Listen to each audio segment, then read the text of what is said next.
আর guys আরেকটা কথা, আপনারা যত পারেন নিজেরা গাছপাতা থেকে যে ওষুধগুলো নিজেরা জানেন, তারপর আরও কিছু নিজেরা রিসার্চ করবেন। কবুতর পাললে এগুলো নিয়ে রিসার্চ করাটা ভালো, তাহলে দেখবেন যে আপনার কবুতরকে আপনি নিজে সুস্থ রাখতে পারবেন। ঔষধ হলো যে কবুতরে দেখেন, আপনারা নিজেরা বেশি ওষুধ খেলে কিন্তু আপনারা নিজেরাই অসুস্থ হয়ে যান। ওষুধ না খাই আমি দেখি যে গাছপাতা লতা পাতা দিয়ে যদি ওষুধ নিজেরা বানাইয়ে কবুতরকে খাওয়াইতে পারেন, তার এগুলো অনেক ভালো।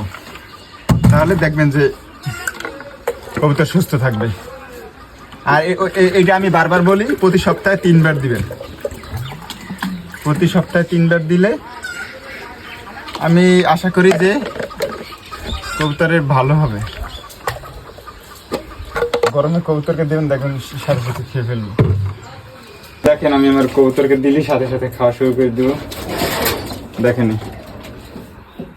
এইটা খাওয়ানো মানে শরীরের জন্য যে কত ভালো হয় কবুতরটার।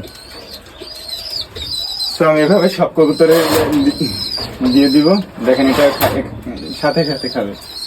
আর কাছে আমি একটা কথাই আপনাদেরকে বলবো যে কবুতরকে সুস্থ রাখতে হলে আপনার নিজেরই অনেক কিছু রিসার্চ করতে হবে। আর যদি ভিডিওটা ভালো লাগে অবশ্যই একটা লাইক, কমেন্ট, শেয়ার।